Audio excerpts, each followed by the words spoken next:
भारत के एक खूबसूरत गांव में रामू नाम का एक विनम्र नौकर रहता था। अपनी कम कमाई के बावजूद वह अपनी वफादारी और कड़ी मेहनत के लिए जाने जाते थे। एक और दिन एक और रुपया। कम से कम यह भोजन को मेज पर रखता है।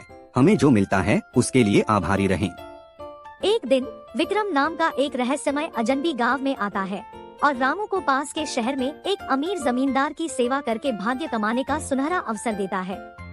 हाँ, ये तो शानदार है। मुझे भी काम चाहिए। रामू सहमत हो गया। अजनबी उसे शहर के बाहरी इलाके में एक भव्य हवेली में ले गया और उसे पूर्वी विंग में निषिद्ध कमरे में प्रवेश न करने की चेतावनी दी। ठीक है, मैं सब कुछ समझता हूँ। धनी जमींदार श्री मल्होत्रा और उनके परिवार ने रामू का गर्मजोशी से स्वागत किया। उन्होंने अपनी उम्मीदें बताईं और रामू ने लगन से उनकी सेवा करने की कसम खाई। रामू, अब तुम हमारे घर का हिस्सा हो। हमारी अच्छी तरह से सेवा करो और तुम्हें भरपूर इनाम मिलेगा। मैं आपकी बहुत अच्छी सेवा करूंगा। रामू की जिज्ञासा बढ़ी। एक रात देर से वह निषिद्ध कमरे के आकर्षण का विरोध नहीं कर सका। अंदर उसे अपने सपनों से परे खजाने से भरा एक कमरा मिलता है। बस एक त्वरित झलक। इससे क्या नुकसान हो सकता है? धन को देखकर रामू के मन में लालच जाग उठा। वह यह सोचकर कि वह पकड़ा नहीं जाएगा, वर्जित कमरे से छोटी छोटी चीजें लेने लगा। थोड़ा सा लेता हूँ, किसी को पता नहीं चलेगा। कीमती सामान गायब होते ही परिवार को शक हुआ। मिस्टर मल्होत्रा ने नौकरों से पूछताछ की, जिससे अविश्वास का माहौल पैदा हो गया। इस घर में कोई ईमानदार नहीं है। मैं पता लगाऊंगा कि यह कौन है। रामू की दोस्त नौकरानी गीता ने उसके अजीब व्यवहार को नोटिस किया। वह उसका सामना करती है, उससे कबूल करने और बहुत देर होने से पहले चोरी की गई वस्तुओं को वापस करने का आग्रह करता है। रामू, क्या हो रहा है? आप हाल ही में अजीब व्यवहार कर रहे हैं।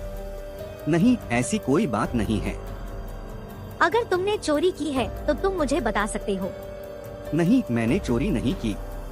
अगर ऐसा है तो जितनी जल्दी हो सके मालकिन से माफी मांग ले, नहीं तो भविष्य बहुत खराब हो सकता है और चोरी हमेशा जल्दी पकड़ी जाती है। अपराध बोध और लालच के बीच फंसा रामू एक नैतिक दुविधा का सामना करता है। वह खुद को पाक साफ साबित करने या विश्वासघात का रास्ता अपनाने के निर्णय से जूझ रहा था।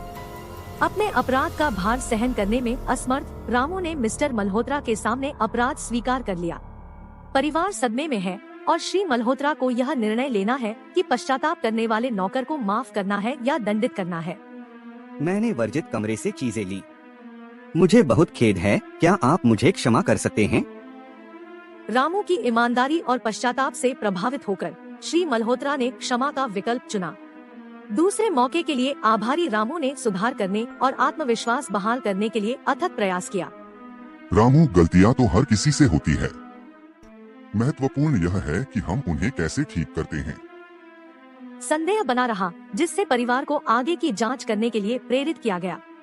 उन्हें विक्रम की नापाक योजना का पता चलता है, जिसमें रामू पर अपने कुकर्मों को छिपाने के लिए चोरी का आरोप लगाया जाता है।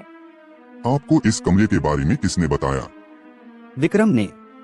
मिस्टर मल्होत्रा विक्रम पर गुस्सा होते हुए कहते हैं, तुमने सोचा कि तुम हमें धोखा दे सकते हो? तुम अब बच नहीं सकते। परिवार के लोग विक्रम के धोखे का पर्दाफाश करते हैं। रामू सही साबित हुआ और परिवार को वफादारी और ईमानदारी की असली कीमत का एहसास हुआ। यह तो बस एक छोटी सी योजना थी। मैंने नहीं सोचा था कि बात इतनी आगे तक जाएगी। गांव को रामू की यात्रा के बारे में पता चलता है और उसकी कहानी लालच के परिणामों और किसी के सिद्धांतों पर टिके रहने के महत्व के बारे में एक सबक बन जाती है। रामू, जो एक समय एक विनम्र सेवक था, गांव की लोक कथाओं में मुक्ति और अखंडता का प्रतीक बन गया। मैंने सीखा कि ईमानदारी दुनिया के सभी खजानों से अधिक मूल्यवान है। मेरी कहानी सभी के लिए एक सीख बन सकती है।